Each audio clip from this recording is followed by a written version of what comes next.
everybody. Let's settle down. But welcome to Friday Report Out. Best time of the week, every week. Hello, my name's Yvette, and I'm hosting Report Out this week. Julian is down at the Trust Guiding Team meeting, chairing that with the other 4 Virginia Mason Trusts. So he sends his apologies, but he might be watching, and if he's not watching, he'll watch it later. Welcome to Chica from Virginia Mason, one of our executive senseis, and welcome to Adele from NHS Improvement. So, and welcome to everybody else. So really exciting this week. We've got an RPIW reporting out. I happen to be the exec sponsor for this value stream about improving acute general surgery admissions. So I know you've had a busy week, team, but we're all excited and looking forward to what it is you've discovered, what your plans for change are. So Sophie and Helen have been workshop leading, team lead for the week. And we've got Nasira here and Chris as the process owners. So I'll hand over to you. Thank you. Come on up, team. Empty the first row. I wasn't joking.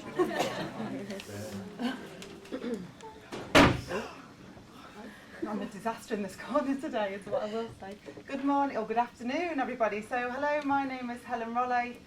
I'm a KPO specialist, and I've had the pleasure this week of being the workshop lead for the 3rd RPIW in the General Surgical Admissions Value Stream. We are a large team, as you will see. Apologies that we're having to stand in front of the slide, so please shout up if you can't see any of the detail, if we're in the way.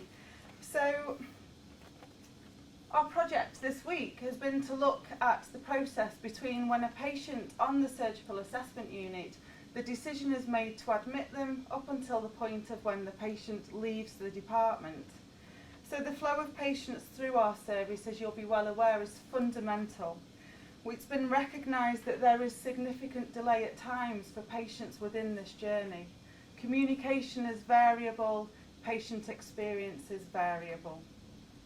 Our sponsor challenge this week, not your average sponsor challenge, okay? So Lorna, our sponsor for the week, came in on Monday morning and said that in order for us to show our brilliance as a team, we would need to turn up every day with a positive attitude. And what better way than to put your best pants on and really go for it. Hello, my name's Sophie, team lead for this RPIW this week. And we have to measure our improvements. So as a planning team, we devised some metrics to measure the process of being admitted from senior decision to when the patient leaves SAU. The lead time, the baseline for this was 5 hours, 50 minutes. And within that, 8 minutes, 50 seconds was processing time. So for those of you that know what that means, take that in. We measured 3 quality metrics, one about interruptions to the nurse in charge on the unit, and 2 patient-focused quality metrics that the team will talk to you about. This is our tack time for the process, if you can't see. It's 1 hour, 42 minutes to be able to get our patients through at a pace that meets demand. Hello, my name is Nasira Amtul. I'm a doctor in the colorectal department and I'm also process owner for RPIW3. Behind us here is a diagram of our value streams map. This is a very busy slide, but if you just focus on the clouds, those are Kaizen bursts, and those are identified areas of potential waste with the need for improvement. So one of the areas that was captured was that in the pre-RPIW setting, patients did not feel that they were well communicated with, they were unaware of their need for admission, and this was at the point of senior review. So the idea was to involve the surgical home team, which we did this week. We encouraged them to improve communication between them and the patient at each stage of their review and interaction, and we reinforced this with our surgical SAU pathway leaflet. Following this, we retested this, and we did this on 6 randomly selected patients. In each of the cases, all of the patients knew what the plan was, felt better informed, and that was a definite improvement in patient-doctor interaction. I think I have to say that we as clinicians have standards to uphold, and our challenge is to ensure that we continue this high level of communication with the patient so they are fully aware of their progress at each stage of their journey, making the experience better for them. I just want to end very quickly from my end with a quote that I had from a patient that I met earlier this week who said that the people in the NHS have restored his faith in people. Hi, my name is Isla McCalman and I'm a team member and junior sister on SAU. The problem I focused on this week was issues around staff to patient communication and how patients don't feel involved in their care due to the lack of clinical interaction. We had 2 ideas to improve communication between staff members. The first involved implementing a huddle 3 times a day with a multidisciplinary approach. We've begun devising a standard process description so all staff know how to run the huddle consistently. We had mixed reviews following the huddles, with some staff finding them highly beneficial and an effective way to update and chase patient plans. However, there was some negativity with members of the staff not seeing how it would benefit themselves or the patient. The second idea implemented during the RPIW week was an intentional rounding document to be completed for each patient.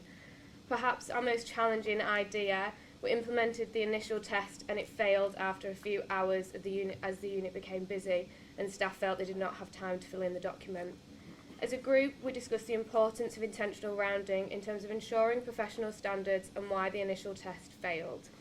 We've overcome our challenges by trialling a document that was designed specifically for SAU as an assessment unit, with routine checks to be completed every 2 hours, and we will follow the outcome over the next 30 days. Hello, my name is Kelly Day and I'm a team member of IPIW. I'm a CSW on SAU. The problem was handing over to the acute wards. The idea was to make the process of this easier and having a flow of patients when beds are allocated to effectively get them to the wards safely and in a timely manner. We introduced a handover sheet and as to who can now hand over at present, which is any member of staff. I timed and observed handover on SAU and there's been some overall positive feedback from clinical support workers and nurses that have taken part in this test. Clinical support workers now feel empowered and has given them so much confidence. Nurses feel that it makes handover quicker and is structured and easy to follow. We have had some challenges along the way with this too. It could be difficult to fill out if doctors haven't documented paperwork properly, i.e. past medical history. But this is still ongoing and we carry on testing the handover sheet. Hi, my name is Gemma Takteras and I'm Band 6 bed manager and a team member of this RPI week. Problem is variation in communication of when the surgical patient beds is available from acute wards. This is J46 and 47. The idea of standard process. First, a Band 3 patient flow coordinator attends the acute wards board round. Second, at 9 a.m., the discharge lounge staff will be informed of the names and ward that have been highlighted during the board rounds. The Band 3 or Band 6 surgical bed manager will inform SAU team of the numbers of definite acute beds coming up and allocate what ward they are going using a red board pen, which means it's not ready yet. Band 3 will bleep the ward environmental porter and inform that the definite beds is empty, clean and prep. Therefore, ward environmental porter will then change the red board pen into green, which means ready. Hi, my name is Michael Adams and I'm a team member on this RPIW week. As a supporter on SAU, my focus was to improve the efficiency of transferring patients to the acute wards. Previously, the process of identifying and allocating beds involved a lot of communication between bed managers and the nurse in charge on SAU. This was seen as a waste as the process could be simplified. To improve the efficiency, communication from the bed managers will be with me as a porter rather than the nurse in charge. The nurse in charge will be informed by the bed managers when the beds are becoming available. These beds are then allocated to patients on SAU and the wards are informed of which patients they will be receiving. When beds on the wards are ready, bed managers will then bleep me as the porter and I can then take patients straight into the ward as the handover will already have been completed previously. This whole process took, before we got involved, 2 hours and 11 minutes. The new process time is 1 hour and 30, which involved a delay of carps being used to collect the patient. This also reduced interruptions to the nurse in charge on SAU. Hi, I'm Chris Clark. I'm a senior charge nurse and also process owner for this improvement week. Surgical patients on SAU were waiting on average of 5 hours and 50 minutes from the point of TCI decision to the moments of physically leaving the unit to an appropriate clinical setting, with only 8 minutes 45 seconds of that being value added when care was actually being delivered. Clearly, from a patient experience and operational standpoint, this is not sustainable. The idea to ease this situation was simple: better communication, as already discussed, and earlier availability of acute ward beds for SAU. And to create these beds, earlier use of the discharge lounge by the acute surgical wards. We trialled early identification of definite surgical discharges at the acute ward round at 8 AM. Discharge lounge would then be informed and pull these patients actively across. An assigned floating FY1 would then complete the EDANs on the discharge lounge, and pharmacy support would then validate these also on the discharge lounge. This all tied in with the handover and communication work already discussed and led to empty beds on the acute wards earlier in the day for SAU patient transfers. Pharmacy buy-in was the greatest challenge due to some not insurmountable concerns, and the observed lead time during this trial in patients leaving SAU from the TCI time was reduced to 2 hours 18 minutes. Hello, my name is Kate Medlington and I'm a team member and a junior sister on J47. The problem focused on was the availability of beds on the acute wards to allow patient flow from SAU. The idea was to transfer surgical patients from the acute wards directly to the discharge lounge, where the float FY1 was based to complete the EDANs. Previously, patients could only be transferred there if the EDANs had been completed and validated on the wards. This will test whether earlier bed availability on the acute wards will improve patient flow from SAU and decrease the time from patient being TCI'd on SAU to leaving the department. The outcome was that beds were available sooner on J46 and 47.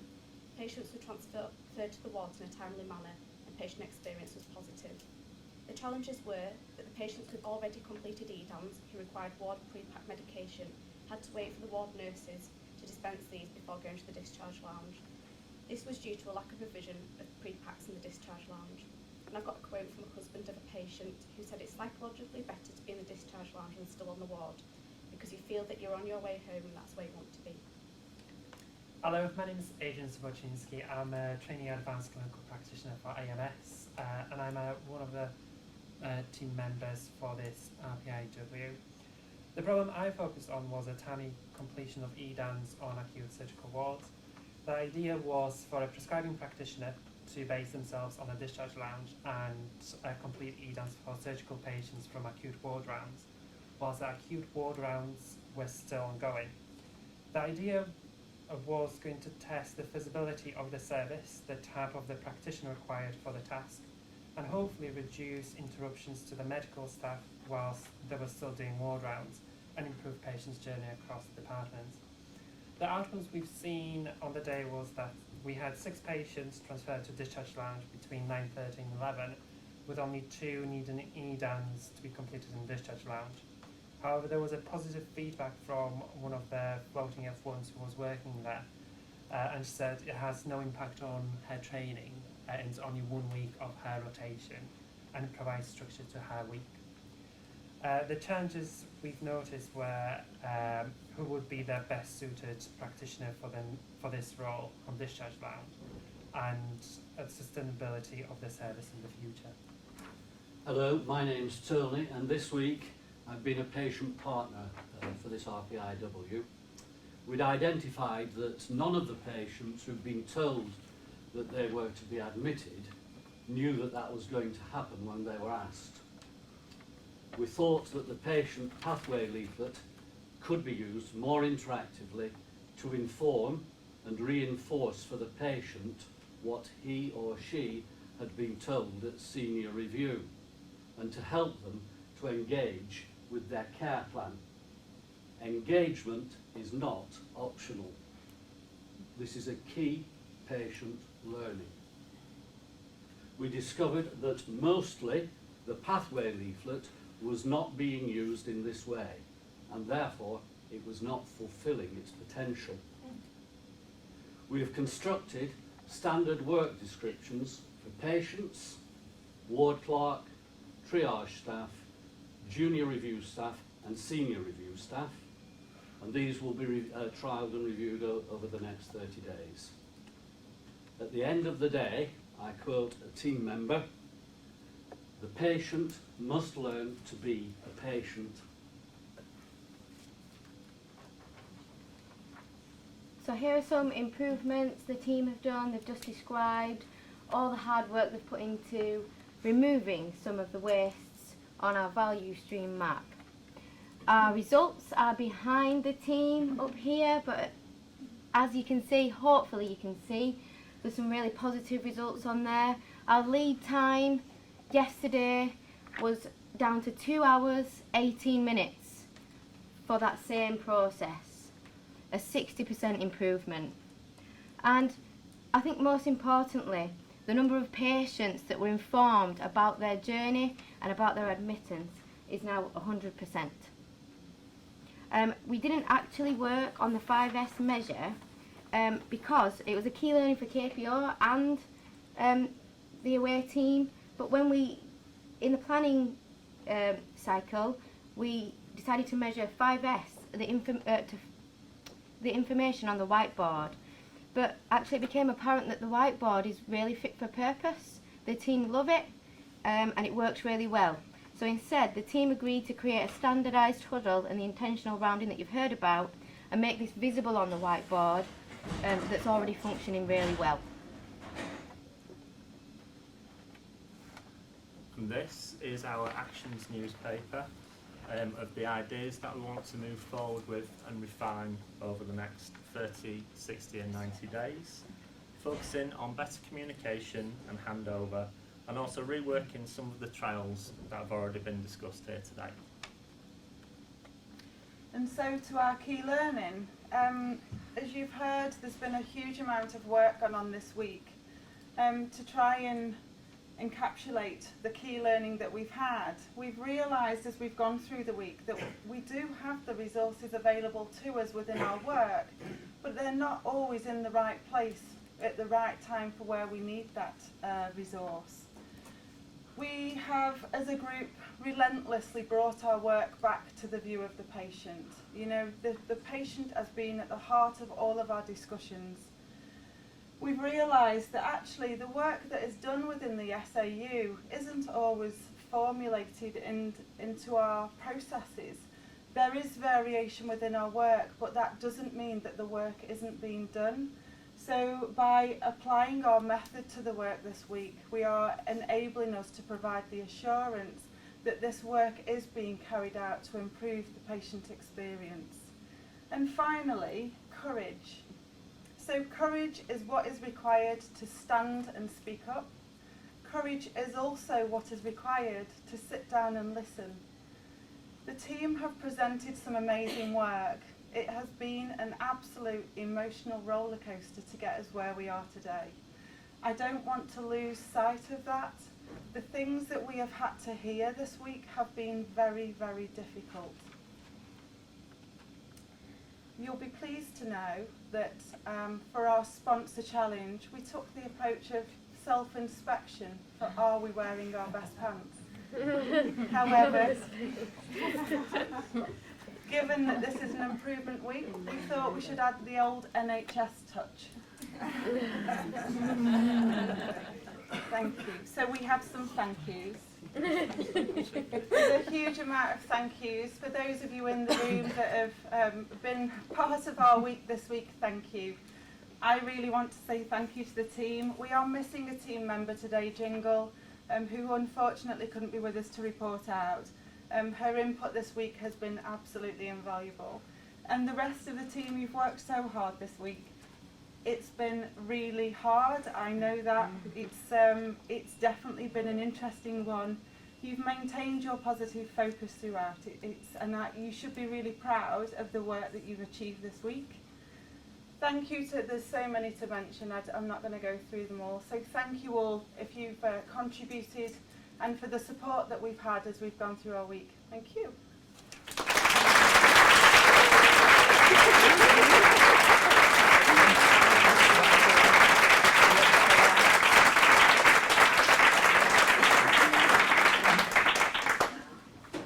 That was brilliant.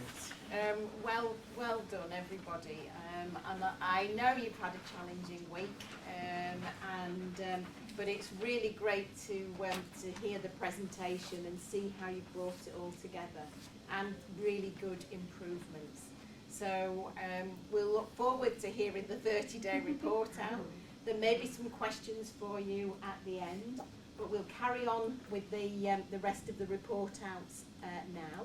So Laura and Chelsea, can I ask you to come forward and give us your 30-day report out for Ready, Steady, Go? Laura Sedgley, I'm one of the senior sisters who works on neurocritical care at LGI and process owner for RPIW6.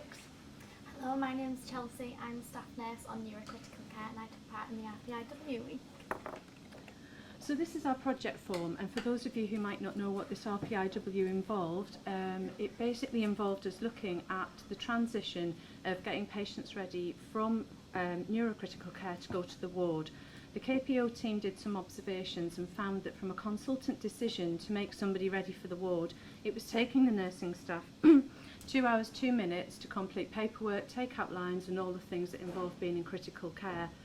Another thing that this project form highlighted was that our newer nursing staff didn't always feel confident in identifying who was fit to step down to the ward, and this was something we wanted to address with a variety of projects we'll talk about in a moment. If we look at our target progress report, as I said, the time for a patient being ready for the ward from being identified by medical staff was 2 hours 2 minutes. Simon Riley Fuller, who was our executive sponsor, set us a target of 40 minutes, and we've managed to get that down to 27 minutes from a consultant saying a patient's ready for the ward change. Other quality measures that we've looked at were the number of nursing staff who didn't feel confident to step down patients to the ward. That was at 87.5%, with an awful lot of work from Chelsea and her team, which she'll talk about in a moment, and repeat questionnaires. We're pleased to report that that is now down to 10%, which is an 89% change, which is something we're very proud of.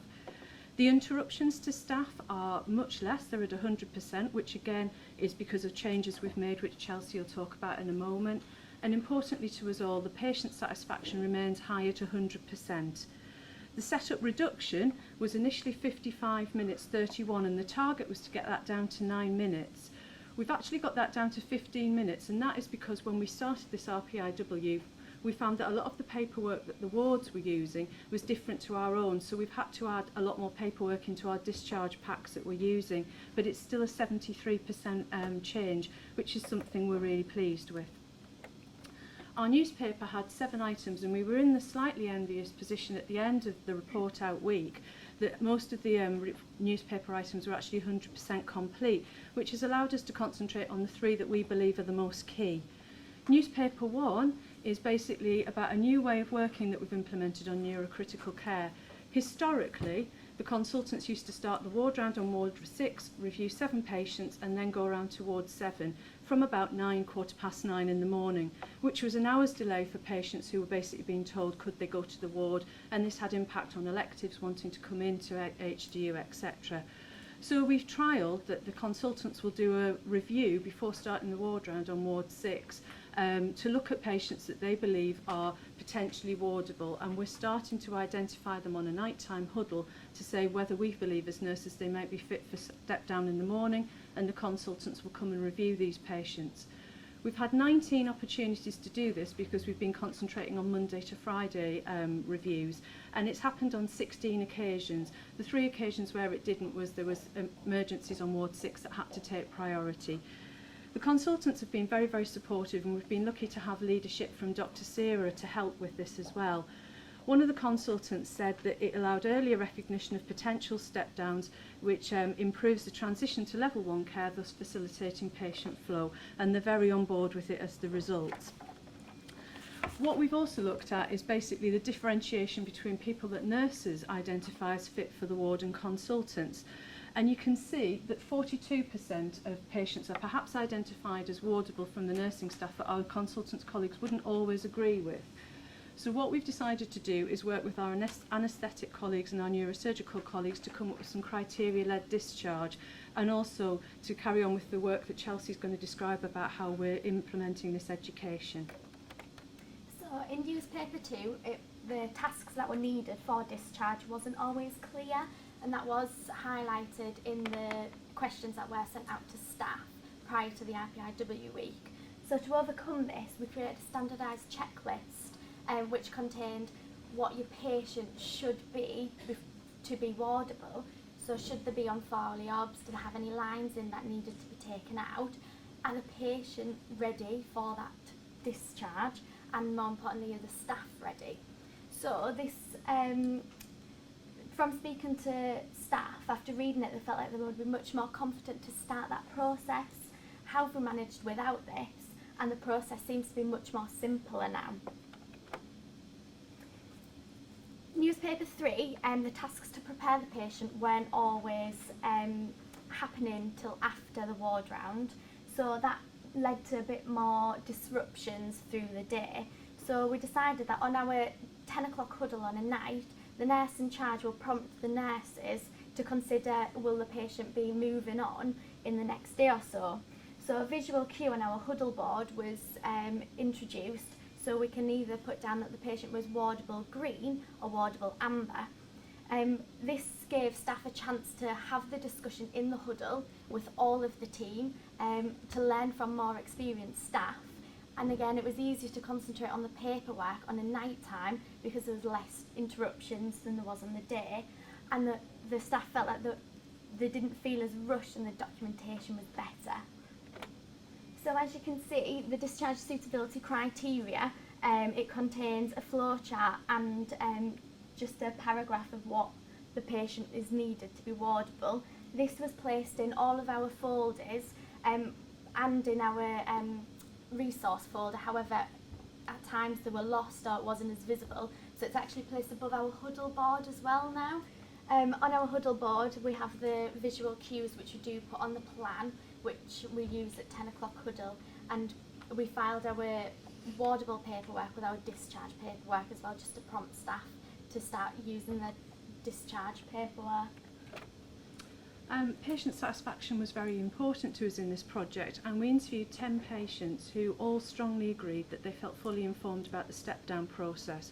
We've done a lot of work with doing ward visits and trying to improve the transition from critical care to the wards, and the staff, patients were saying, that ward visits were helpful, that there was a good combination of verbal and written information because we give discharge packs out as well as to complement everything we're saying that's verbal.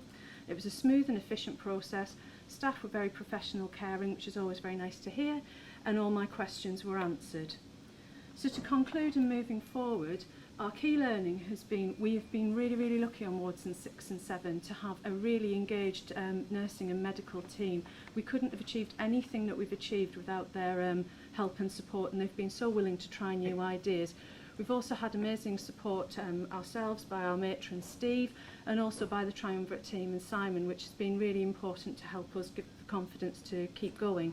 Chelsea's adopted some champions, which has helped to embed the change and the spread with the work we're doing about improving the discharge identification. With Dr. Sarah, we're planning to expand the pre-ward round review to 7 days now, and also working with our neurosurgical colleagues to try and come up with some discharge criteria. And our next plan is to share our 30-day progress with our CSU colleagues across on J81. In the RPIW week, we were lucky enough to work with Senior Sister Amy Feather, and this is something that she wants to replicate on her unit, so we'd like this to become the CSU way of working. Thank you very much for your time, and there we go.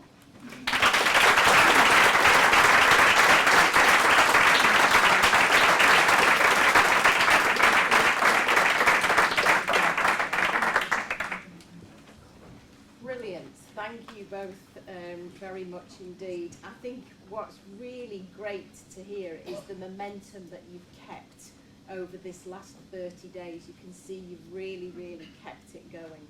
So I'm sure there'll be some questions for you later or some comments. But I would like to now invite the pharmacy value stream to come and report out. We've got Una, Angela, Catherine, John, Wayne, Matt, Derek and Matthew.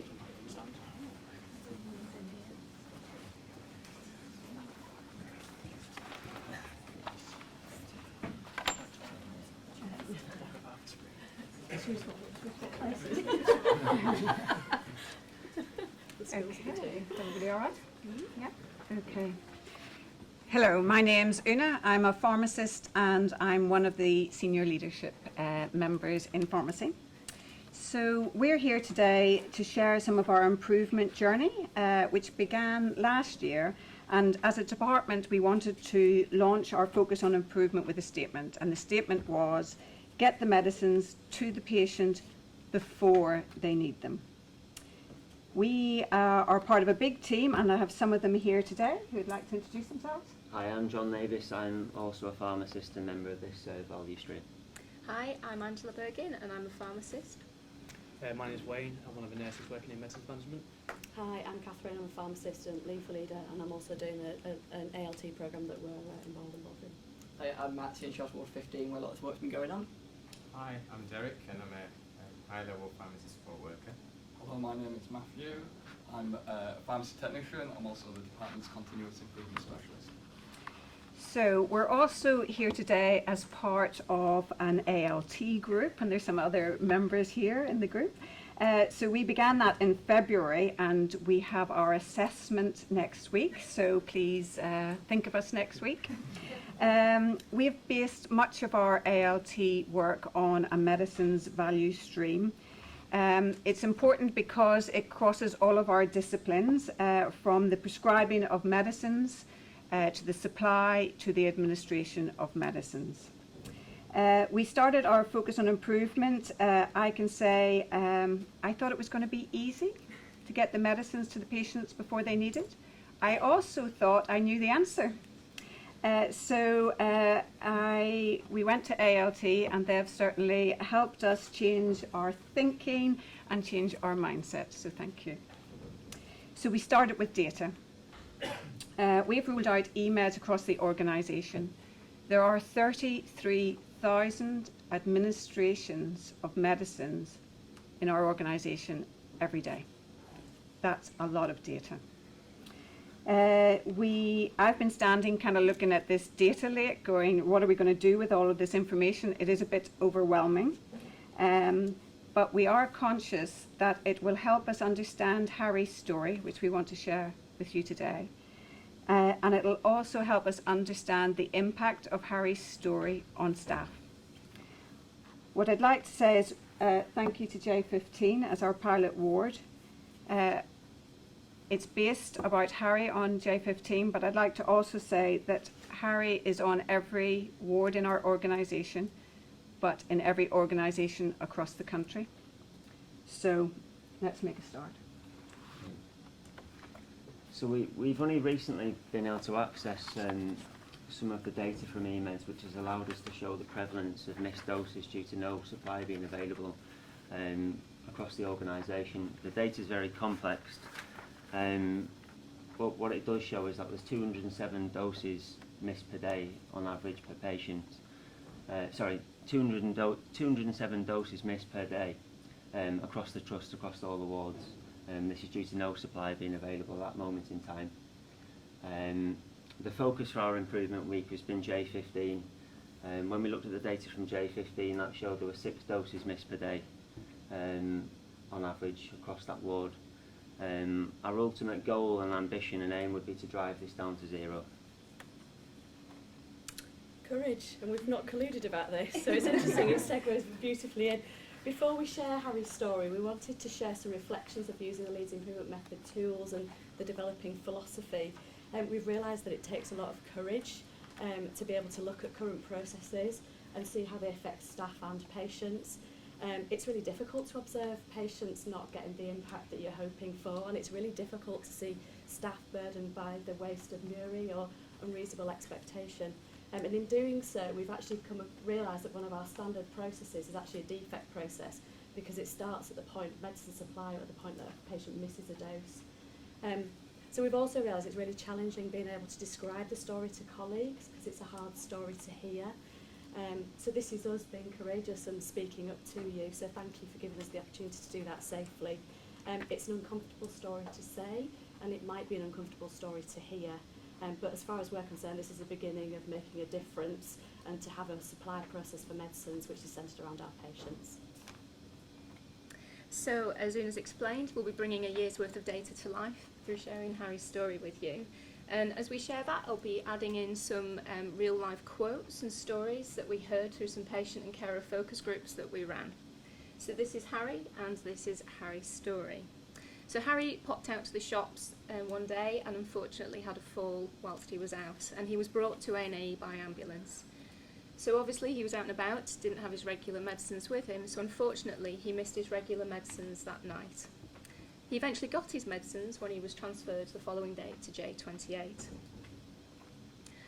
Later on that day, on J28, he was asked by a member of the pharmacy team what medicines he was on before he came into hospital. Harry repeated the exact same thing that he told the doctor in A&E. There's a reflection for us here around how often we ask patients this for the same information multiple times. So one day, while Harry was with us, he was woken up at 3 a.m. and he was moved at that time from J28 to J15. So I have taken a look at the data from the admission, transfer and discharge system, patient centre, from a 12-month period from April to April, and it showed that the amount of people transferred to J15, the occurrence takes place between 8 p.m. and 8 a.m, and that's 60% of patients. So Harry would normally take his regular medicines at home at 7 o'clock when he woke up. That was his normal routine. But today in hospital, he doesn't get his normal medicines in the morning until 10:30 a.m. And again, using the EMED system data available, it shows that J15, the amount of prescribed medicines that are due on that day, 44% of them are due at 8 o'clock. So during the drug round, Harry felt that the nurses were really, really busy and that the nurses needed to walk around a lot to find his medicines. So when you dive that a little bit deeper, most patients receive medication in 90 minutes of being prescribed, and most are prescribed for 8 o'clock in the morning. So on sort of a 28, 30 bedded ward, you break that down, it actually works out around 3 minutes per patient. Obviously you don't want to run on one member of staff, but you have 2 to 3, so actually you've got a mean time of between 6 and 9 minutes to get the patient's medication administered, which sounds like a fairly decent amount of time. When you break that down to medication being stored at different locations, getting it out, signing up the system, assisting the patient on making sure taking it, signing off again, it's not actually achievable to make sure that's done by 9:30 in the morning, so that's one of the factors to why things get delayed currently. That's kind of a bit of a diagram currently. So on 15, medicine is stored sort of 5 different locations, so from that medication trolley, bedside lockers, storage lockers, and that's how someone walked in one day. So it's great for someone's step count, but not really great for the patient themselves in getting what they need on time. So this looks at one patient. This patient had 9 medications, and the nurse went to 8 different locations to find those medications. So you think the amount of time wasted there in finding that is what's contributing to these medications being given late or missed occasionally as well. So we just wanted to pause for a minute there and just ask, what impact does this have on Harry? The nurses being busy was a theme that came through quite strongly as part of the patient and carer focus groups, and one patient actually said, you can't really ask how to take individual one's medicines because there's so much going on, you don't want to take up their time. And I think there was a real sense in both groups that we ran of feeling a burden sometimes and not wanting to interrupt or to ask questions. The nurses just always felt it was that they were too busy. So that morning, as the drug round went on, the nurse realised actually on J15 she didn't have some of Harry's morning medicines, and so she needed to order them from pharmacy. So we've looked at lots of data, and we've also done lots of observations, and we took a snapshot of the 22nd of May of this year, and of the 9 missed doses for patients on J15 due to no supply, all of them are for newly transferred patients that were transferred across from the acute floor. 5 of these 9 medicines were stock on the acute floor, but not on J15. What we also know is that there were 1,200 different medicine types given on J15 in 2018. 180 of them make up 80% of all the medicine types given on J15. Now, if you're like me and you like to jump to solutions, you just think, well, let's put everything in stock on the ward. Well, clearly, with 1,200 medicines, that's not possible. So consequently, Harry missed 2 doses of his medicines that day. And again, it's just time to pause and think, what impact does that have on Harry? We've already said that missing doses is a common occurrence, and the feeling is generally that that's okay to miss the odd dose. But again, a really, really strong theme that came through from lots of patients in the patient and carer focus groups was around them missing doses whilst in hospital of their regular medicines as well as new ones, but what negative impacts that had on them. So one of the stories that really struck me and that we wanted to share with you today was said by this individual who shared, well, yes, the birth control pill. My niece had spinal surgery, was on ICU and then went down to an orthopaedic ward and had a bag of stuff. They lost the bag of stuff and that had her birth control pill in there. Now, for those of you who know, if you stop taking the birth control tablets, you have a period, and you really don't want that when you've had spinal surgery. It does actually affect people's quality of life and their experience. So I think reflecting on that, this individual was having an elective spinal surgery, and knowing actually that her period was due around the time of the procedure and just after, there'd been a real decision and action taken to stop that from happening, probably feeling that she might not be able to deal with that at the time. But there'd been a conscious choice and work done to try and help with her recovery there. And I think we talk a lot around critical medicines in the NHS and between ourselves and what's important. But actually I think what we're missing here is what's important to patients and what's critical to them. So this patient, I think I could probably vouch for a lot of us. We wouldn't think of the birth control pill in hospital as a critical medicine, but actually to that patient it was critical, and by missing a few doses of that had really quite devastating consequences for that individual.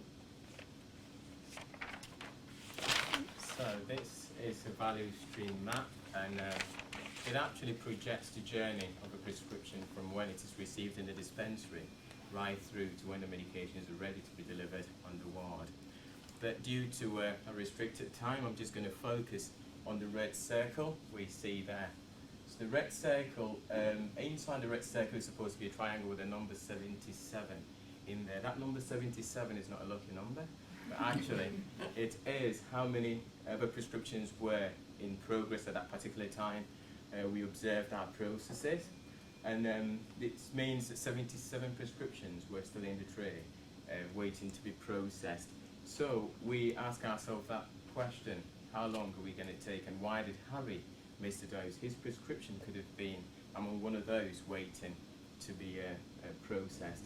And then we ask the staff as well, once we see such a huge number of prescriptions still waiting, we automatically go into panic mode, because the process is still carrying on, prescriptions are still coming in, and we're still carrying on, even though we're doing our best to do the work. So if you work in MMPS, many a times during the week you would have got an email asking for help to come and help us.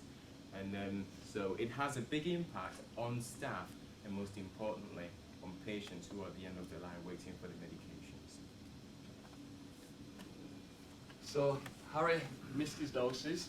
He's now stayed on the ward for 13 days. What we do know is that 80% of all patients have a length of stay of up to 13 days. What we do know again from the data is actually 60% of the patients are discharged from J15, but 40% are transferred, meaning Harry's journey could start again. So we have done quite a few PDSA cycles. We've looked at ward stock review, we've done a PDSA around the bedside locker, and PDSA for medicine delivery. Unfortunately, we don't have time to talk about that today, but we will be happy to come and share that at another report out. Okay. So the purpose of coming here today was to begin a conversation, a different type of conversation. The current systems have been in place for a long time and have been built up over years. We have to recognise that there are other influences, external influences and regulations that we were required to adhere to, such as CQC. There are also internal influences, the financial arrangements around medicines and what does that mean, who owns the medicines, who pays for the medicines, how do we report about medicines, the governance around storage of medicines. But what we do need to do is to create a new process that is not around our operational things, but is based around the patient. And we need to do this respectfully for our staff. So I can hear a few of you saying, well, what are you going to do about it? What's next? So what's next for us in pharmacy? We've sought advice and support from KPO on our medicines value stream. And I say that it's not pharmacy value stream, this is a medicines value stream because it affects all of us.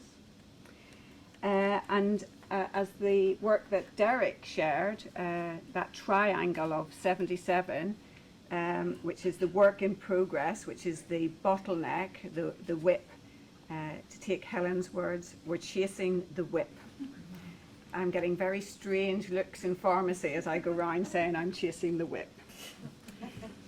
We are going to share #HelpHarryStory across the organisation. We'd really welcome to come and talk to the different teams to hear about this, to focus our minds. And we're already starting this conversation on a regional and on a national platform, because as I said before, this is happening in every organisation. So I would like to say a few thank yous. Thank you for listening and allowing us to share this story. These are all the people that have been involved, and some of them are here listening to us, so I'd just like to say thank you for all your support.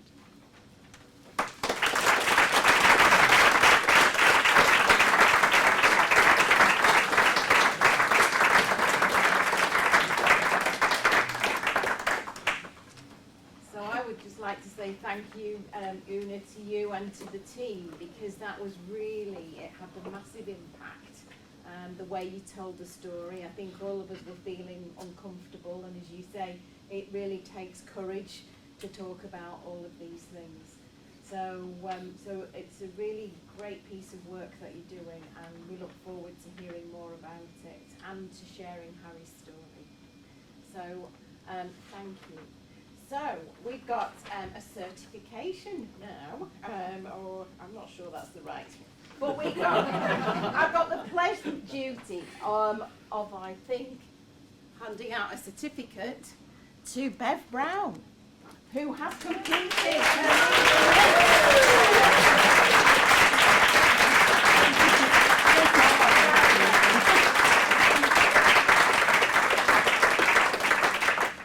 So Bev is Deputy Head of Nursing for Emergency Specialty Medicine. She did a great piece of work in our medical assessment unit and frailty unit. And how was it for you, Bev? I'll be totally honest. So I wanted to do the course because we've done an RPIW, and I really liked the ethos behind it. Was it challenging? Absolutely. Do you have to discipline yourself? Yes. I never want to hear tack time again, Jimmy, because that repetition. No, you're all in that respect.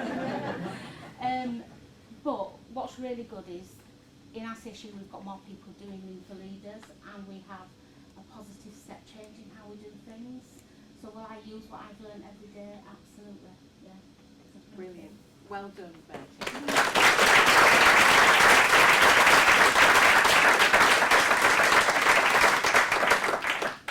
We're getting really good at this. We're on time. We've had 3 really great report outs. And so now's your chance to ask questions or give comments to the teams. Who is Lorna here? Lorna, would you like to say anything? You've got Because your you pants were our on, Lorna. As I said to my team when I gave them the challenge, I wear my special pants every day. So I did say actually to the team it was about courage and about pushing the boundaries and having the confidence to be able to push those boundaries whilst wearing those special pants. But it has been a really tough week for the team, and I think they have been on a bit of an emotional journey. There's some amazing results, and I know we'll go from strength to strength as the days goes on. So thank you to everybody, and amazing. Thank you. Thanks, Lorna. Thank you. Okay, so can I open the floor now to questions for the team? Richard. More of a kind of comment than a question. So, with the results from the 2 RPIW weeks that we've done before, in terms of getting patients assessed really quickly, getting decisions made really quickly, and then actually moving patients off SAU really quickly. And the way we're going to like close SAU, we don't really need it anymore. I'm just kind of wondering what the has anybody figured out what our total value added time is? Because it's really getting down to remarkably quick levels. I think really the next challenge will be to have a look and see how long with the optimum pathway as we've described, we're not there yet. How quick can we make this happen? How good can we make it for our patients? Anybody? Tony? I think critical to that, Richard, will be the success or failure of RPIW2. And for those of you who don't understand what that means, it's the concept of senior review taking place at the point of entry onto the unit. Yeah, I think you're absolutely right, Tony. And I think we're already planning ahead to RPIW4, which will be about for those patients who need to go to theatre. How quickly can we ensure that they have a smooth transition to theatre? Okay. Laura, can I ask you and Chelsea about the work that you've been doing on critical care and the courage that is taken for staff to say, actually, I didn't really know what to do when you asked me to do something, and the impact that it's had to surface that, and then to put it right and ensure that people do know how to do, whether it's preparing for a procedure or how to admit or discharge a patient. How's that making it feel on the unit? I think it's been nice to actually be able to say to staff, we're not doing this in a judgmental way, we're doing this to help you. And I think what's been great for us is we've got a very experienced team, and it's celebrating the successes and their knowledge and allowing it to be used in a positive way. It takes a lot of courage for a band 5 staff, who's particularly new one, to come up to me and say, well, the senior sister says I don't know what I'm doing, which is why it's been absolutely brilliant for me to have Chelsea and her team involved. And I think the staff have really, they haven't taken it as threatening, they haven't taken it as a threat to themselves. It's been a very positive thing. Yeah, and having the champions within range, so there is experience and there's also a new qualifying. So there's always that person that somebody does feel comfortable talking to about the process. It's not everybody feels like they can go and open and speak to management, so it's nice to have that varied mixture to have the conversation with. Yeah. Great, thank you. How many people sitting there from other departments think, actually, do you know what, some of our staff probably don't know how to do something, or not confidently anyway, and that there are more conversations like this that we need to have. You can see there are lots of nods going on. But okay, Simon, you sponsor for this week, and I think you said it the last time. Come back to what you said. It's no mean feat. It was a really small RPIW team. Obviously, very different compared to what we've seen today. So again, for them to consistently do that for a month and keep spreading that, and we shout out to Chelsea who's on night stuff doing that today. So it's really, again, really, really proud of what they've done. So well done. Okay, thank you. Brooke. Hi, sorry. I think I just wanted to say about the champions as well as the team. I think the champions is something that I've really thought about now you've sort of mentioned it, in that this is the third RPIW that SAU have been directly involved with, and I'm really proud of them all of what they've done this week to try and look at one of our biggest problems on SAU. And I think going forward, listening to that about champions and how that's really helped the team embrace it. Everyone on SAU's embraced these changes, but I think maybe having some key champions might be something that we could take forward. So I think that's something really good that I've learned from coming and listening to that and listening to the other report outs as well. Great. And I just wanted to say well done, they've been amazing this week.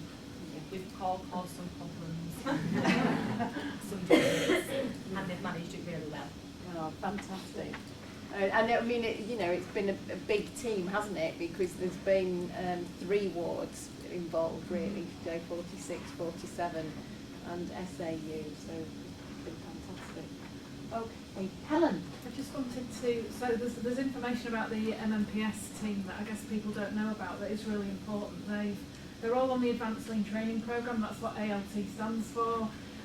But actually what they've done really powerfully is each individual person on that programme took an aspect of an overall process and threaded it together to create what you've seen today.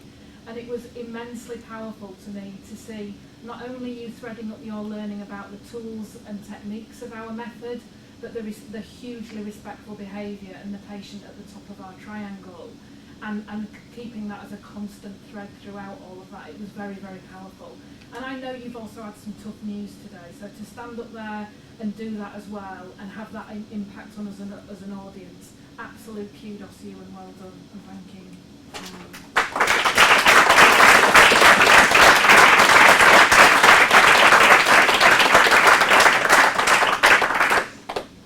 So I think that's the perfect way for us to close Report Out this week, and say a massive thank you to everybody who reported out, because not only does it take courage to do the work and ask the questions, but it also takes courage to come up here and speak to us all. So, so thank you very much. For those who are off this weekend, have a great weekend. For those who are working, tell the patients to be good and be patient. Not patient, be patient.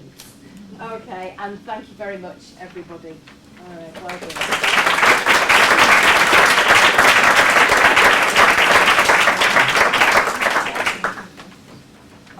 Thank you again, Tony. I know you've enjoyed it. All right.